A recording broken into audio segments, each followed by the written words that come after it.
Ini yang menarik tadi sempat kita perbincangkan nih Bang Don. Dari hari Minggu ya, dari hari Minggu ini media cetak, media elektronik udah ramai. Teman-teman juga di rumah bisa lihat kalau partai politik peserta pemilu 2019 ini sudah diperbolehkan untuk memasang iklan di media, berbagai media. Ya, di mana yang sudah diatur oleh KPU ya. Yang menarik adalah di sini kalau kita lihat semua uji kreativitas. Uji kreativitas karena ini memang diserahkan ke tim kampanye dan pemenangan tim badan pemenangan masing-masing, tetapi dikoordinir. Materinya diserahkan dulu kepada KPU. Diserahkan oleh KPU untuk dilihat karena ada prasyarat tertentu. Apa yang menarik di situ? Kalau saya menarik Bang, kalau saya lihat ada yang memasang wajah ketua umumnya, ada yang PD tanpa memasang ketua umumnya, ada yang memasang jargonnya saja, ada yang jargonnya saja, ada yang membawa romantisme masa lalu, orde baru gitu ya. Ada yang membawa-bawa nama umat. Nggak menyebut nama partainya. Tidak. Tapi ada juga yang menarik adalah ada satu partai yang tidak mencantumkan nomor urut. Ada, tapi kecil sekali. Entah ini pertimbangannya apa. Jadi ini memang kembali pada kreativitas masing-masing tim sukses ya. Bagaimana membedakan iklannya agar kemudian bisa menggrab para pemilih dan pemilih tahu mana yang menjadi partainya masing-masing seperti itu ya. Nah, cuma Wahyu, Mbak Rara, makanya saya justru tertarik untuk mengomentari iklan ini. Coba bisa kita lihat di kamera. Ketika saya memperlihatkan ini kepada kalian bertiga, kalian akan lihat yang sebelah kiri atau kanan? Akan mudah lihat mana? Kalau saya mungkin yang jelas ke capresnya dua-duanya langsung otomatis karena dominan gitu ya. Oh gitu. Dominan. Enggak, karena selalu orang yang sebelah kanan akan selalu mudah dilihat. Tapi yang menarik untuk saya ini, kalau kertasnya dilipat, kalian tahu, pilih yang berpengalaman, optimis Indonesia Maju. Di sini tidak tahu ini capres apa bukan. Sebelahnya ada capres nomor 02. Lengkap dengan nomor urut. Lengkap dengan nomor urut dan namanya. Jadi orang bisa berkesan bahwa ini iklan untuk capres 02. Ini iklan ya. Saya tidak tahu. Impresinya seperti itu ya. Impresinya seperti itu. Lalu kemudian orang akan letakkan koran ini di atas meja. Kan orang letakkan begini.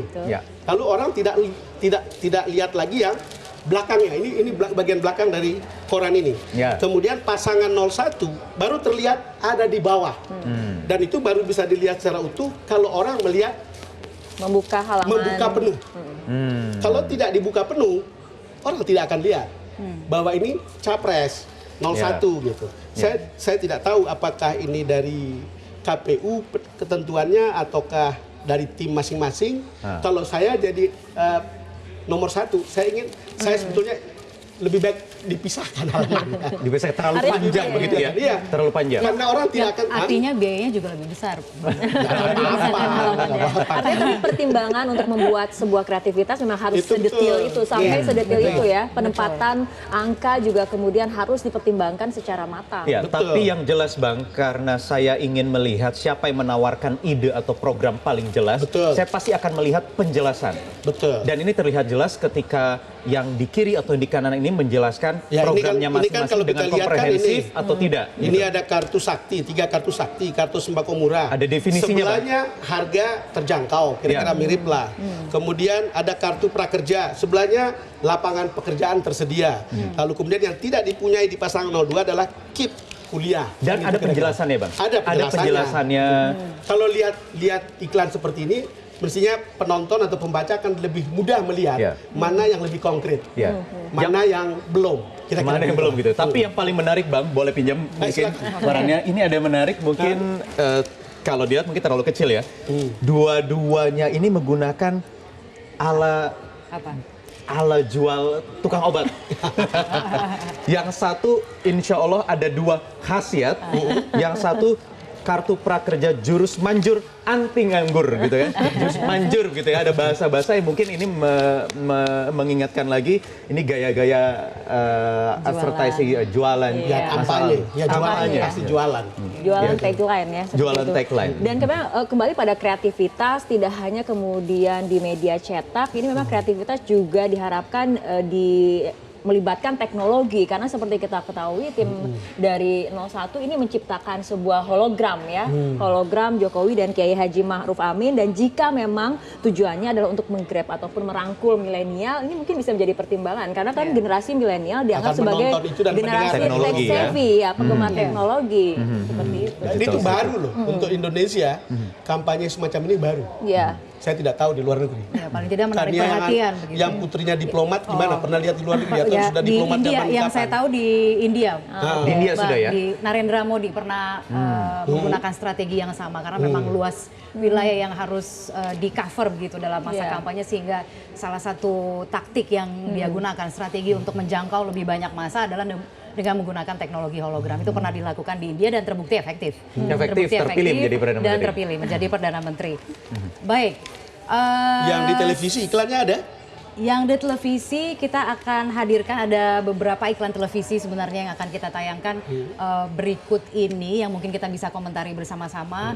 Pemilihannya memang karena keunikan dari masing-masing iklan parpol yang ditayangkan melalui media elektronik. Kita langsung saja simak salah satu di antaranya berikut ini. Kita juga tidak minta mahar. Karena itu melanggar komitmen, moralitas, profesionalitas Nasdem. Berjuanglah saudara untuk kepentingan membawa aspirasi masyarakat itu.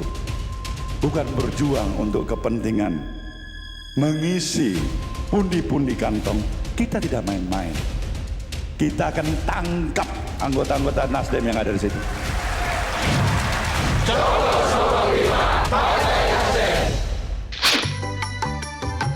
Tidak semua partai politik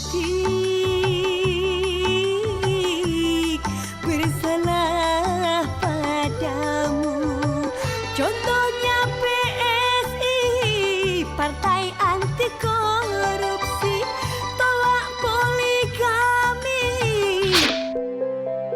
Kami, Partai Kebangkitan Bangsa, akan senantiasa mendengar dan menjawab seluruh harapan dan keinginan masyarakat, terutama masyarakat pedesaan. Kami terus bekerja untuk memajukan ekonomi masyarakat desa, sehingga terwujud desa-desa yang maju dan mandiri. Kita bukan katak dalam tempurung. Kita adalah burung elang yang terbang tinggi, menatap horizon, yang membentang luas. Ayo saudara, tunggu. Oh iya, baik. Tadi tidak satu ya, tapi ada beberapa sekitar 5 sebenarnya. parpol Ada paling politik. tidak 5 parpol begitu ya, dengan konsep yang berbeda-beda. Ada yang jualan jargon anti mahar begitu. Ya, Kemudian ada Nasdem yang sangat jual- konsisten dari Iya. sejak awal sampai sekarang ya. Ada Iya, juga dan yang memakai lagu dangdut. ada yang Itu yang istimewa. Menurut saya rada agak out of The box. out of the Out of the box. Out of the box. karena PSI yang selama ini dikesankan sebagai milenials perkotaan, tiba-tiba bikin iklan untuk masyarakat bawah dengan lagu dangdut yang sudah terkenal. Nah, apakah efektif bisa mengangkat PSI yang selama ini Kita tidak tahu. dikategorikan di bawah terus begitu ya, 0, katanya. Tapi saya ingin menyoroti tadi kehadiran ada tokoh-tokoh mungkin artis-artis zaman dulu Yang berjaya di Artis-artis ya, tadi ada artis-artisnya. yang berjaya pada Sempat berjaya. Oke, sempat berjaya. Pada zamannya, pada eranya yang kemudian Zaman Wahyu mungkin. zaman saya. Zaman kalian kecil. Nah, yang jelas itu zaman kita kecil deh boleh deh ya, Iya. biar netral. gitu. Lagi-lagi efektivitasnya begitu yang kita harus ukur juga begitu ya. Ketika Apakah ditampilkan kemudian- juga bisa mengerek gitu kan, mendokrak popularitas partai politik Betul. sendiri dengan kehadiran sosok-sosok. Iya. Tapi memang untuk sekarang ini kok dibilang bahwa masanya sangat singkat sekali untuk paling tidak sosialisasi nomor urut dari masing-masing parpol, itu kan juga yang tidak kalah penting ketika dari mereka berbagai membawa. iklan ini kan ya, mau yang dicetak maupun yang di televisi, itu sebetulnya tetap saja publik harus melihat track record. Iya. Track record caleg, track record partai, Iya. track record paslon presiden, calon wakil presiden dan seterusnya. Pada akhirnya mereka harus jeli untuk melihat itu, dan sekarang Nah, itu dia. semuanya tidak jadi soal karena Betul. semua bahan kan bisa diperoleh. Tapi Iya, yang paling penting juga tadi itu adalah iklan parpol. Jadi jangan dilupakan bahwa ini tidak hanya pilpres tapi juga pileg. Itu makanya pemilu kali ini berat sekali untuk partai, jadi agak mendua. Jadi pileg tidak dapat perhatian yang cukup besar. Iya. Orang lebih fokus ke Pilpres. Ya, Di dengan Pilek adanya sendiri iklan ada 14 parpol yang Betul. berkontestasi ya. Iya, Memang itu dia. tugasnya Ketika Dan sangat kemudian partai dengan lokal. adanya iklan Iya. parpol paling tidak diingatkan kembali pada masyarakat bahwa ini juga ada pemilu legislatif, ada parpol juga yang memang harus dipilih begitu ya, termasuk dengan caleg-calegnya. Iya. Baik, saya ingin mengangkat soal pada masa seperti ini, di masa-masa terakhir ini, kembali lagi kita ingin mencoba untuk memotret seperti apa sebenarnya gejala swing voters, bahkan yang sekarang sering juga diulas adalah mengenai adanya kemungkinan angka golput yang meningkat begitu ya. Swing voters ini kan kalau di beberapa survei dipetakan masih cukup besar begitu, antara 20 hingga 11 sampai swing dengan voters dan 20%. golput ya. Ya. Betul, betul. Menurut saya sangat menarik ketika MUI kembali mengingatkan fatwa Iya. tentang bahwa golput itu haram. Kira-kira ya. Kalau lihat seperti ini, saya merasa ada dasar moral yang kuat. Kalau you punya hak memilih dan ada pemimpin yang amanah untuk Iya. dipilih, you harus menggunakan hak pilih. Itu secara moral dan secara etik, you bertanggung jawab untuk dirimu sendiri untuk menghasilkan pemimpin yang baik bagi publik. Nah, entah siapa di antara yang dicalonkan itu dipilih, kan mereka bisa menilai. Pemimpin yang berkualitas Betul. pastinya. Saya apresiasi dengan MUI yang kemudian mengingatkan kembali fatwa itu. Fatwa itu sudah beberapa tahun sebetulnya. Gitu.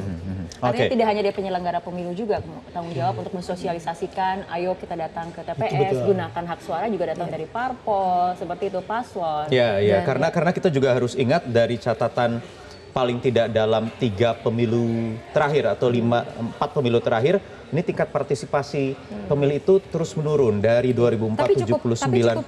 cukup tinggi sebenarnya, Wahyu. Iya, iya, kalau dari jumlah Dibanding iya, negara-negara naik. lain, Iya. sebetulnya Iya, kita cukup lebih tinggi. bagus. Kalau dari jumlah menaik, tapi dari persentasenya itu menurun dari 79%, 77, 72, 69% di 2014 kemarin. Target KPU 70%. Iya. 70%, betul, 77, sekitar 70% lah. Tapi kalau saya dalam beberapa bulan terakhir ini ketika berdiskusi dengan teman-teman yang ingin golput begitu, saya hanya titip satu pesan. Berarti kalau lo atau Anda golput tidak boleh protes ketika ada apa-apa 5 tahun mendatang terkait kebijakan pemerintah, karena Anda Jika tidak memilih untuk responsibility. golput. Saya diingatkan Yes. katanya kita harus membahas kembali soal hologram yang tadi sudah kita bahas panjang lebar, tapi mungkin kita ada videonya yang mungkin bisa Videonya, ditampilkan ya. saat ini untuk memperlihatkan kepada pemirsa di rumah seperti apa sebenarnya video hologram yang digunakan dalam kampanye terbuka pada periode ini. Ini digunakan oleh Pak Jokowi dan tentunya ini menjadi bagian dari kreativitas tentunya yang terlihat dalam masa kampanye terbuka yang mungkin juga sekarang ini lebih Untuk dikenal bisa sebagai menjangkau lebih banyak kelompok kan. untuk menjangkau lebih banyak kelompok. Ini kalau Pembeda tidak salah kampanye untuk menjangkau berbagai macam Iya. kelompok juga. Ini hologram 3 dimensi, ini bisa berkeliling ya, ini di atas truk berjalan gitu ya. Dan Ini yang kemarin penting adalah diresmikan buat di anak Lebak Bulus, bangsa Jakarta sendiri. Selatan. Buat Betul, anak bangsa nah ini kita sendiri, lihat. iya.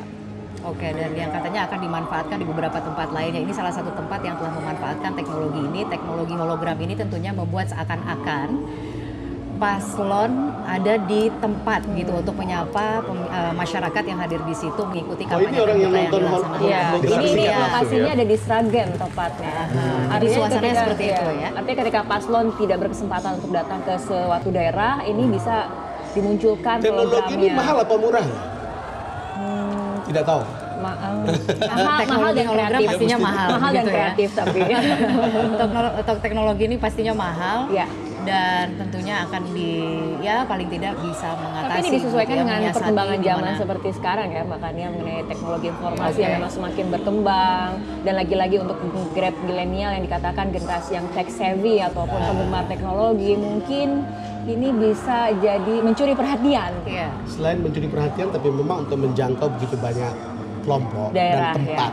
Karena kan orang seperti calon capres maupun cawapres itu tidak mungkin mendatangi begitu banyak tempat. Betul. Dan Dengan saya waktu kampanye yang pendek. saya cuma menduga-duga apakah pesan yang disampaikan setiap kali sama begitu ya. Pesan yang disampaikan oleh hologram ini kan pastinya tentu sudah direkam sebelumnya begitu. Iya. Apakah setiap kali itu selalu sama di tempat di lokasi yang berbeda begitu kan? Enggak apa-apa Karena juga kalau lagi-lagi- sama karena pendengarnya kan beda. Iya betul. Oke. Baik, kita tinggalkan dulu soal kampanye terbuka yang sudah berlangsung dari sejak minggu kemarin. Ini adalah hari keempat, kita masih ada 16 hari lagi ke depan.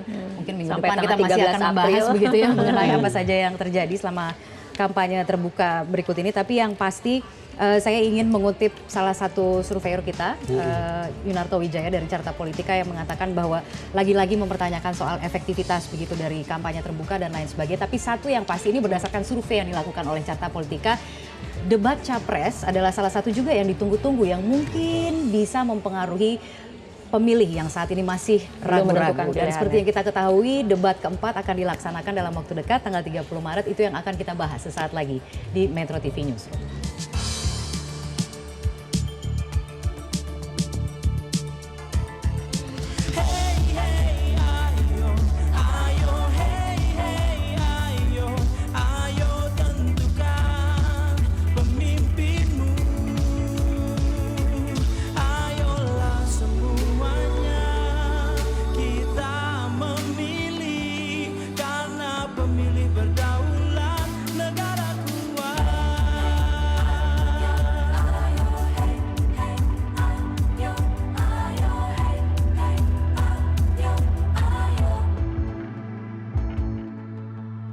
Secara langsung umum, bebas dan rahasia, bertindak jujur serta adil untuk bangsa dan negara.